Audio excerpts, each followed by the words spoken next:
Olá, meus irmãos, bem-vindos ao canal Mistério Palavra do Senhor. Vamos dar continuidade ao estudo da Bíblia aqui no canal do Luiz, para saber o que a Bíblia diz. Nós hoje vamos começar estudando e terminar o livro do profeta Jonas. É um livro curto, é um livro apenas com 4 capítulos, né? Uma história muito conhecida, mas a gente precisa contextualizar onde aconteceu aquela história. Jonas, a palavra Jonas significa, o nome Jonas significa pombo, quer dizer, mensageiro, né? O profeta nada mais é do que um mensageiro, né?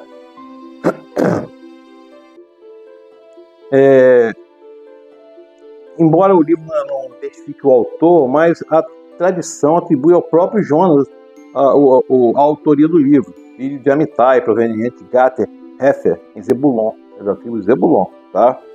E o contexto histórico de Jonas, antecedente histórico, diz que Jonas ministrou num acontecimento significativo que afetou Israel do norte. O rei Jeroboão, né, restaurou as fronteiras tradicionais, pondo fim a uma série de conflitos esporádicos entre Israel e Damasco, né, com vitórias de ambos os lados durante um século, né. Ele ministrou entre os anos 800 e 750 a.C., tá? E Jeroboão, na providência divina, né, ele tirou proveito da derrota de Damasco para a Síria. Damasco era a capital da Síria, não da Síria. Precisa identificar Síria e a Síria, tá? Damasco foi derrotado pela Síria na segunda metade do século 9 a.C.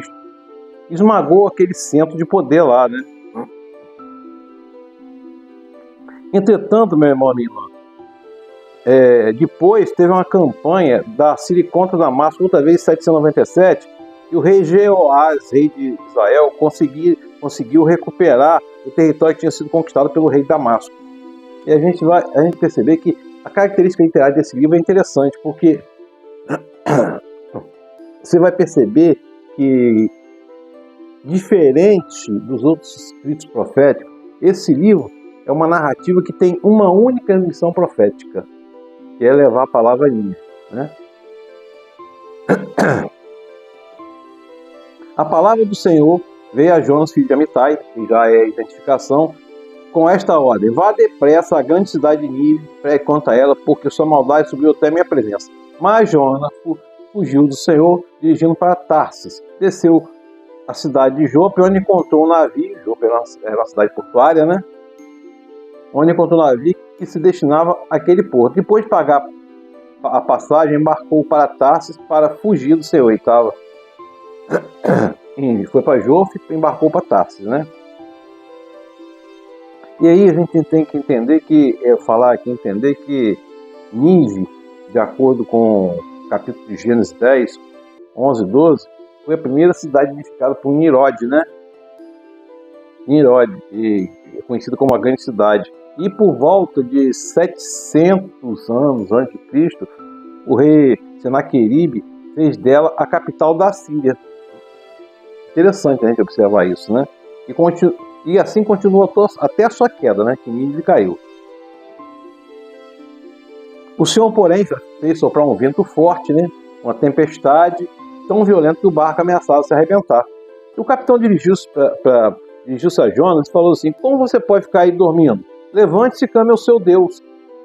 Levante-se e clame ao seu Deus. Talvez ele tenha piedade de nós e não morramos. Você vê que mesmo os pagãos, mesmo os idólatras, reconheciam a soberania de Deus, embora não praticassem. E aí, eles lançaram sorte para ver quem ia ser jogado no mar, né? Para ver quem era o culpado. E caiu a sorte sobre Jonas. Aí perguntaram: diga-nos, quem é o responsável por essa calamidade? Qual a sua profissão? De onde você vem? Qual a sua terra? A que povo você pertence? Ele respondeu: eu sou hebreu, adorador do Senhor, o Deus dos céus, que fez o mar e a terra. Jonas reconhece a soberania de Deus aqui, né? Interessante. E o que foi que você fez? Pois sabiam que Jonas estava fugindo do Senhor, porque Jonas já tinha dito aos marinheiros que ele estava fugindo, né? O que devemos fazer com você para que o mar se acalme? Respondeu ele: peguem e me joguem no mar, e ele se acalmará, pois eu sei que por minha causa está esta violenta tempestade sobre vocês. Ao invés disso, os homens ficaram com piedade e começaram a remar para voltar à terra, mas não conseguiram. E aí, o mar tinha ficado mais ainda violento. Eles clamaram ao Senhor: nós suplicamos, Senhor, não nos deixe morrer por tirarmos a vida deste homem. E aí, na verdade, estavam pesarosos, não queriam tirar a vida, e jogaram Jonas no mar. E o mar se aquietou, o mar enfurecido se aquietou. A gente vê aqui mais um relato do poder de Deus. E ao verem isso, os homens adoraram o Senhor com temor, oferecendo sacrifício e fazendo de voto. Então você vê aqui que a desobediência de Jonas conduziu aqueles marinheiros, idólatras, pagãos talvez, à adoração ao Senhor. E aí vem aqui surge aqui uma grande dúvida nessa outra narrativa aqui, que é uma série de polêmicas que a gente vai esclarecer. O Senhor fez com que um grande peixe engolisse Jonas. Ele ficou dentro do peixe por 3 dias e 3 noites. Jesus fala, como Jonas esteve no ventre da baleia, assim estarei 3 dias no ventre da terra, né? Falando da morte e da ressurreição. Meu irmão, minha irmã, primeira coisa aqui, fala que é um grande peixe, precisa se distinguir. Alguns falam que é peixe, outros falam que é baleia, não importa. Aqui a Bíblia não está preocupada com a classificação taxonômica desses animais. A baleia é um mamífero, o peixe é da classe dos peixes, sejam 2 tipos, peixes ósseos e os peixes cartilaginosos, né? Mas aqui, nesse contexto também aqui, falam do Leviatã, que é uma grande serpente marinha, da mitologia. Então, não faz a menor diferença aqui se é um peixe, se é uma baleia ou o que seja. O fato é a operação do milagre de Deus e o que Jonas teve ali. Então a gente já sabe. Peixe, está narrando peixe, não quer dizer que seja um peixe. Ou baleia, não quer dizer que seja baleia. Está falando de um animal marinho. A verdade é um animal marinho, não é uma classificação taxonômica, tá? E fala em algumas traduções do Leviatã. Leviatã é uma figura mitológica, tá? Aí dentro do peixe, Jonas orou ao Senhor assim: eu disse, em meu desespero clamei ao Senhor e ele me respondeu. Do ventre da morte gritei por socorro. Do ventre da morte, Jesus estava no ventre da morte, no seio da terra, né? Ou como dizem, como está dito no hebraico, no Sheol, ou no grego no Hades, né? E ouvi o meu clamor, logaste nas minhas profundezas, o coração dos mares correnteiros formaram um turbilhão ao meu redor, todas as tuas ondas e vagas passaram sobre mim.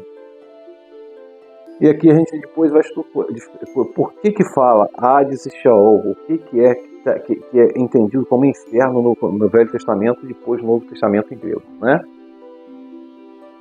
Aqueles que acreditam em ídolos muito desprezam a misericórdia, mas eu, com um cântico de gratidão, oferecerei sacrifício a ti, o que eu prometi cumprir totalmente. Salvação vem do Senhor. E o Senhor deu ordem ao peixe e ele vomitou Jonas para a terra. Então vocês estão vendo aqui a misericórdia, a ação de Deus o tempo todo, né? E aí, Jonas vai para Nínive. A palavra do Senhor veio a mim pela segunda vez com esta ordem: vá à grande cidade de Nínive, pregue contra ela a mensagem que eu lhe darei. Jonas obedeceu a palavra do Senhor e foi para Nínive. É uma cidade muito grande, sendo necessário 3 dias para percorrê-la. Jonas entrou na cidade e percorreu durante um dia, proclamando: daqui a 40 dias Nínive será destruída. Os ninivitas creram em Deus, proclamaram um jejum, todos eles, do maior ao menor, vestidos de pano de saco. Ou seja, em questão de arrependimento de luto, né?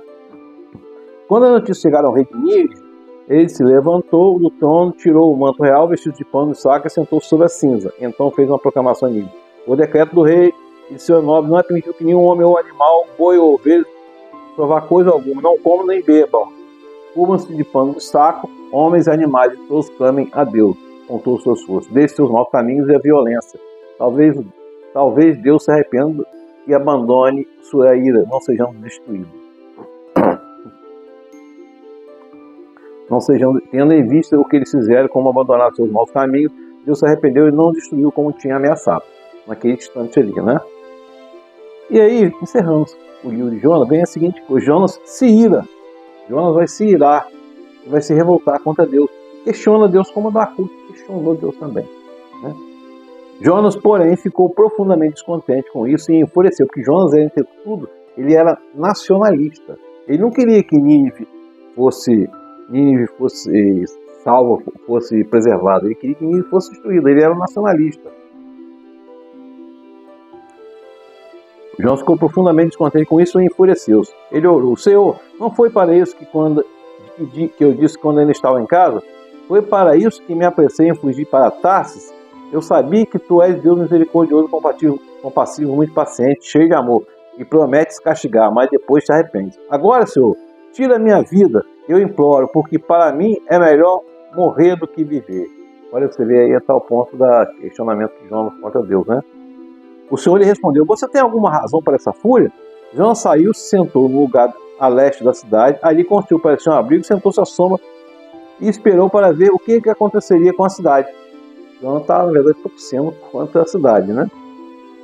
Então o Senhor Deus fez crescer uma planta sobre Jonas para dar sombra à sua cabeça, livrada do calor, que deu grande alegria a Jonas. Mas na madrugada do dia seguinte, Deus mandou uma lagarta atacar a planta e ela secou-se. Ao nascer do sol, Deus trouxe um vento oriental muito quente e o sol bateu na cabeça de Jonas, a ponto de quase desmaiar. Com isso, ele desejou morrer. Para mim, seria melhor morrer do que viver. E interessante isso aqui, né? Interessante a gente observar que Jonas ficou zangado porque Deus compadeceu de um inimigo de Israel. Isso é muito interessante a gente observar. Lembra a gente hoje, né? Meu Deus! Mas Deus disse a Jonas: você tem alguma razão para estar tão furioso por causa da planta? Respondeu ele: sim, tenho. Eu estou furioso a ponto de querer morrer. Mas o Senhor lhe disse: você tem pena dessa planta, embora não tenha podado nem feito crescer. Ela nasceu numa noite e morreu numa noite. Contudo, Nínive tem mais de 120 mil pessoas que não sabem nem distinguir a mão direita e a esquerda, além dos muitos rebanhos. Não deveria eu ter pena dessa grande cidade? Olha aqui, meu irmão, a pergunta educadora que Deus faz a Jonas. Às vezes a gente se ira contra alguém ou contra alguma coisa, na verdade o que Deus está querendo é que preservar, está querendo nos ensinar. Às vezes Deus nos manda falar a palavra em algum lugar ou alguém e a gente é rechaçado, e a gente sai e não insiste, ainda sai praguejando. Meu irmão, minha irmã, Jonas aqui, ele estava desejando mal. O Senhor ensinou a Jonas que todos merecem arrependimento, todos merecem salvação. Isso que a gente reflete, o Evangelho é de salvação e não de condenação. Precisamos ter isso na mente, senão Jesus não diria amar o próximo como a ti mesmo. Você ama Deus, mas não ama o próximo, o que você está fazendo? É a questão aqui, né? Que o Espírito Santo de Deus esteja sobre nós, nos confortando, nos consolando, e nos abençoando e nos fazendo entender a mensagem, meu irmão. Porque entendendo a mensagem, a gente não vai atrás de falsos profetas e falsas doutrinas. Deus nos abençoe.